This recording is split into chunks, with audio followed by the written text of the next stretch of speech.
Hello, welcome back. Uncle Buck's Garage. Today, we're going to work on that. And that is right there. What we're going to do is we're going to take the oil primer and we're going to take the drill and we're going to make some pressure. We're going to get all that brand new oil worked into that engine. Hang with me. Let's get to it. The reason we're going to do this is see all this crud and all this. This is just mileage in this valve train. What we're going to do is we're going to use this and we're going to hook that to the drill, put it down there and run that oil pump, and we're going to run that new oil that we put in with the Marvel Mystery Oil. And the reason we did Marvel Mystery Oil is because it's a heavy detergent. You run 3-4 hours with that Marvel after we start this thing up and run it, and it'll clean this whole valley, clean everything, every nook and cranny in that engine like brand new. And then we'll change the oil more time and we'll be good to go. So we're going to put the gaskets on the valve covers. I'll show you the trick that I do with that. We're going to prime it, make sure we're running oil pressure with the new gauges, and I'll show you how I do it. All right, we're going to start with the valve covers. Since we're going to need a little bit of time for this to cure, once we get this done, is basically just a good set of Felpro. I like Felpros, just a good set of valve cover gaskets, and they've already been washed through the dishwasher. They're cleaned. We're going to run a little bit of silicone around the bead, put them on, and I'll show you the trick to doing this so that they won't leak at all. Here's a little trick I'm not sure you guys are aware of. On like a small block Chevy, there is a light side and a heavy lip side. See, the heavy lip side, there's a little cutout here, and they got a little bit less material. Now, I think really that in the past that was designed basically for like intake clearance or whatever, but this you'll be able to see it when you look at it. This side is meant to go next to the intake. This side is meant to go next to the exhaust. So this is the side that's going to be on the engine leaning this direction. You want to make sure that your heavy seal, that's sealed the best and has the most chance of not dripping on the heavy side that's supposed to be towards the exhaust, like I did on this one. And then once you have the silicone on, you put some bolts in. Those are actual valve cover bolts. You put them in place, use some clips on them, and it's going to take about an hour for this to cure completely. So let it sit and then do something else for a bit and then put them on. Okay, now what this piece of equipment does is it has an end on it to run the oil pump. Let me get you, see, that goes in there on the oil pump. This piece mimics this piece on a distributor. Okay, that's the oil gallery for pumping up the hydraulic lifters and getting the oil through the system. And then it has a top piece which mimics this piece.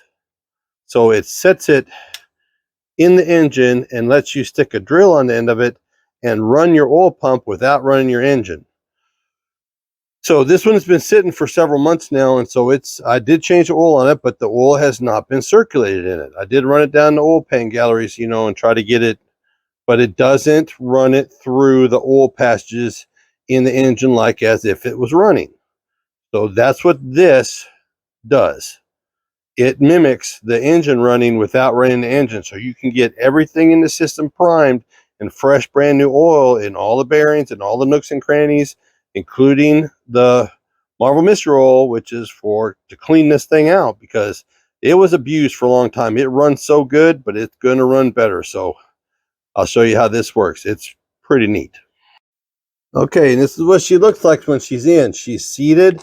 She's on. I can feel it. It's on the spinning shaft. You can feel it's got some what do you want to call it, resistance against it, but you got to seat it onto the shaft. You can feel it right there. One other thing I wanted to say was that this is actually going to start back here in the back because you're running up, you're putting pressure downstream, so it'll start feeding through the push rods on the last one, and then the one in fronts are going to be the last ones to start feeding. So you want to run this until you get oil on this end. all the way to this end, because it's going to start there and it's going to work its way all the way through. Fill the lifters up, go through the valleys, go through the bearings, and then it'll end up, these will be the last two that gets fed. And you can just run I just cut a couple pieces of cardboard because it'll keep it from dripping in onto the engine and making a mess. So just cut you couple pieces of cardboard and put them in there, and it's a pretty tight fit in there. It'll hold itself up.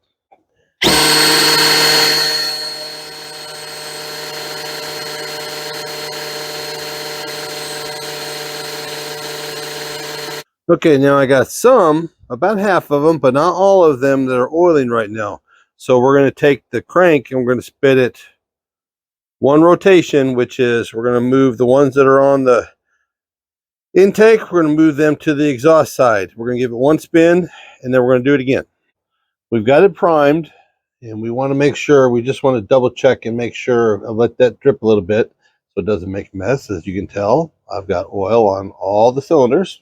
Just want to verify I've let that drip, and so everything is oiling. So I have oil through the whole system. I just want to verify one more time that I have it on the right stroke. I want it on the number one cylinder, which this is the number one cylinder. So there's the exhaust opening. All right, exhaust doing its job, and there is top dead center on the exhaust stroke. So there's the intake opening, and I want to bring it all around. I just wanted to verify. Then we know from the other videos that we verified all the way to top dead center. Boom, and we're at 0. We know that cylinder, and I got it set at 10, so we know we're good to go to stab the distributor. So let's put some valve covers on it and get this buttoned up so we know we're primed. And that was nice, that 50 pounds of oil pressure with a hand drill. That was kind of nice, wasn't it? And since we know we have oil pressure and everything, and we've run it, we got all the little things filled with fresh oil. So let's check because I know I only had 4 quarts and some Marble Mister oil. So we're sitting about half a quart low. Since we know we run it, we know we have the oil filter is full. All the passages, everything is full of oil where it needs to be. So we know we're half a quart low. So we just need to put a half quart in. Once we get the valve covers on, we're done. Okay, and it's just a very simple process, and we're just going to get things out of the way. We'll set them right in place, and since we did let the stuff tack up onto the valve covers, then we ain't worry about that gasket moving around, and we just got to bolt them down.